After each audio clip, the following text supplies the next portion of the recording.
नाही, आघाडीच्या बाबतीत बोलायचं झालं तर आघाडीची अजून ती रणनीती नाही आहे.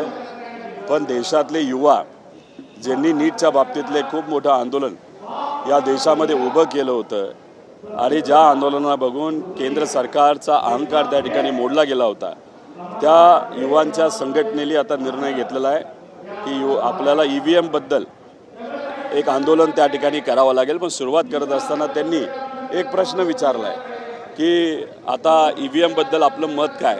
आणि खाली जर आपण वाचलं तर सगळ्यांचंच मत आलं आहे EVM हे लोकशाहीच्या विरोधात आहे, संविधानाच्या विरोधात आहे. त्याच्यामध्ये अनेक लोकांना कन्फ्युजन आहे आणि लोकशाहीमध्ये कन्फ्युजन हे कधी त्या ठिकाणी योग्य नसतं. जर कन्फ्युजन असेल तर लोकांना विश्वासात घेऊन जसं पूर्वी तिथं चिठ्ठीवर त्या ठिकाणी आपल्याला बॅलेट पेपरवर तिथं मतदान केलं जात होतं, तसंच मतदान केलं जावं असं युवांची मागणी आहे.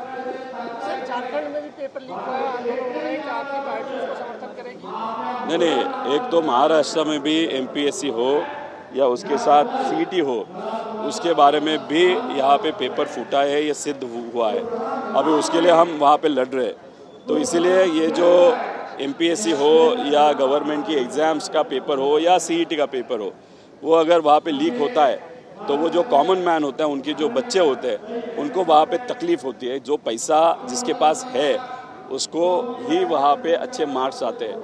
अभी MSCET में अगर आप देखो तो इसके पहले 11th और 12th में बच्चों को जो वहाँ पे मार्क्स आए थे वो करीबन 90% के आगे होते थे और उनको CET में वहाँ पे ऑलमोस्ट 100% मिलता था. लेकिन लास्ट 3 सालों में अगर वहाँ पे आप देखो तो जो 90% मार्क्स 11th और 12th में जो बच्चों के मिलते थे वो अभी कम होते हुए 40% तक वहाँ पे आए हैं. जो अभी 10th 11th और 12th में अगर उनको 40% वहाँ पे मार्क्स मिलते हैं और CET में उनको अगर 100% मिलता है तो डेफिनेटली कहाँ ना कहाँ तो भी कुछ ना कुछ तो गलत CET में हो रहा है. वहाँ पे करीबन 10-12 लाख विद्यार्थी वहाँ पे एग्ज़ाम देते हैं. उनका जो ड्रीम होता है या उनको जो अच्छे कॉलेज में जाने का इच्छा होती है, वो वहाँ पे पैसा और भ्रष्टाचार आने के कारण वहाँ पे सिर्फ पैसा वालों का वहाँ पे अच्छा हो रहा है, लेकिन नॉर्मल लोग कॉमन मैन का वहाँ पे नुकसान हो रहा है.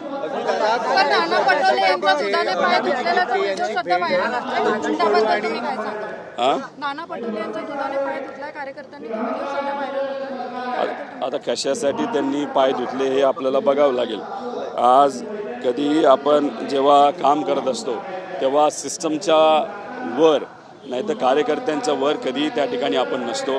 त्याच्यामागे काय भूमिका होती, युवांनी का कार्यकर्त्यांनी का त्यांचे पाय धुतले हे मला तरी सांगता येणार नाही. थोडंसं समजून घ्यावं लागेल, मग त्याच्याबद्दल मी टिप्पणी करू शकतो. धनंजय मुंडे यांनी कमबॅकबद्दल विश्वास दाखवला, त्याबद्दल काय सांगता?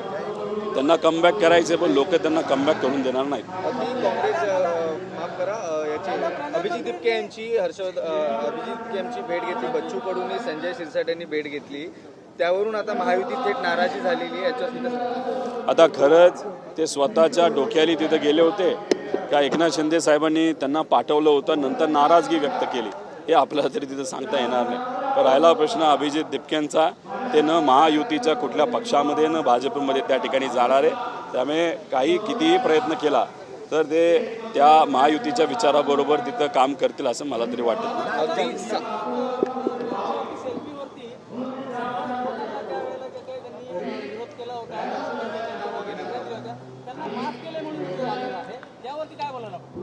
हे बघा, तिथं जे काय तिथं हे झालं होतं, मुलांना तिथं मारण्यात आलं होतं, लाठीचार्ज झाला होता, खेड्यांनी मारण्यात आलं होतं. BJPचे कार्यकर्ते, पोलीस सोडा, BJPच्या कार्यकर्त्यांनी सुद्धा युवांना तिथं मारहाण केली होती. पहिलं या सर्व नेत्यांनी, जसं अमित शाह साहेब असतील, मोदी साहेब असतील, युवांचे तिथं त्यांनी दिलगिरी व्यक्त केली पाहिजे. सुरुवात तिथून होऊ शकते. फक्त सोशल मीडियावर एखादी रील चालावी म्हणून त्यांनी तिथं एखादी भावना व्यक्त केली असेल तर हे तुम्ही जर बघितलं असेल, युवांनी त्यांना परत एकदा सोशल मीडियावर तिथं ट्रोल केलं.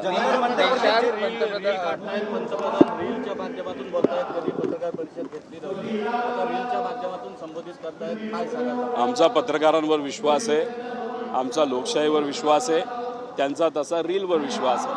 पण रीलवर ते अवलंबून असल्यामुळे तुम्ही जर बघितलं असेल त्यांना ट्रोल पण रीलच्या माध्यमातून खूप मोठ्या प्रमाणात केलं.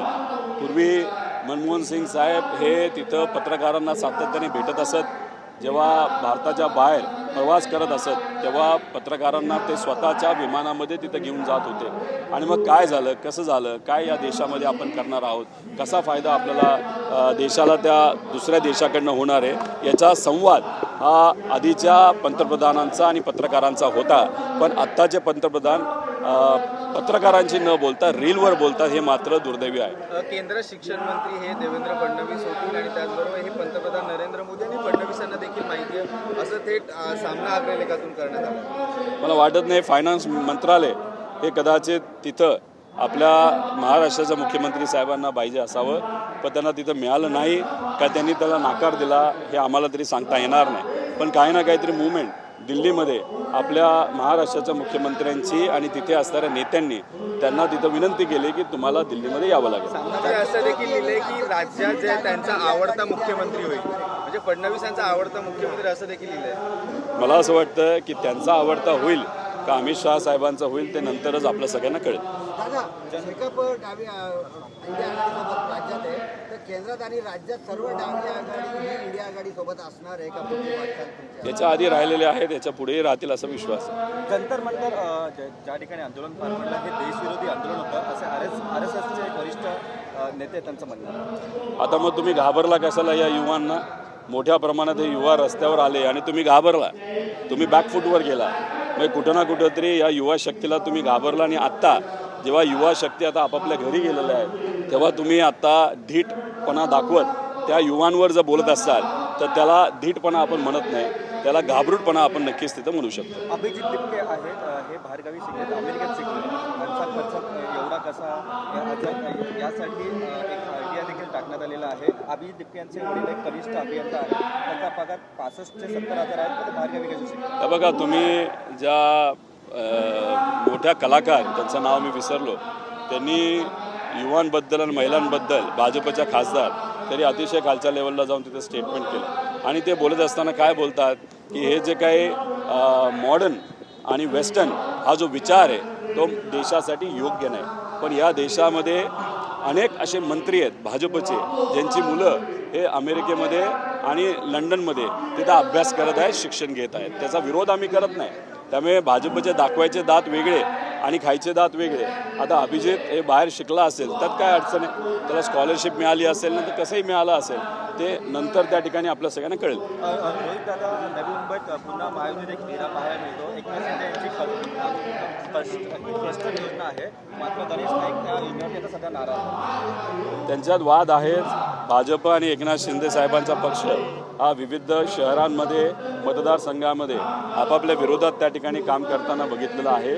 नवी मुंबईमध्ये तसंच काम हे भाजप विरुद्ध एकनाथ शिंदे साहेबांचा पक्ष हे तिथं सुरू आहे. याच्या आधीसुद्धा आपण बघितलेलं आहे.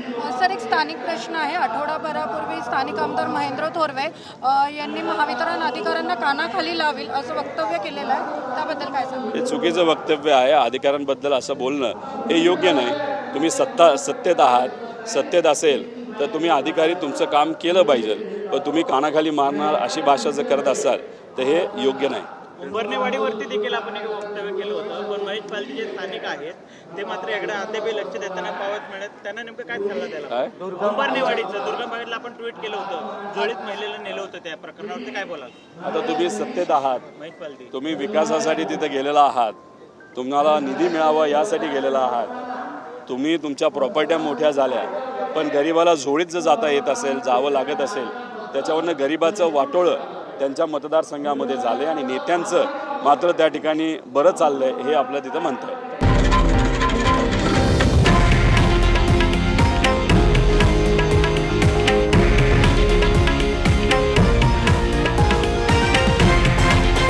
हे आहे देशातील नंबर 1 न्यूज नेटवर्क आणि आपण पाहत आहात TV9 मराठी, एकमेव.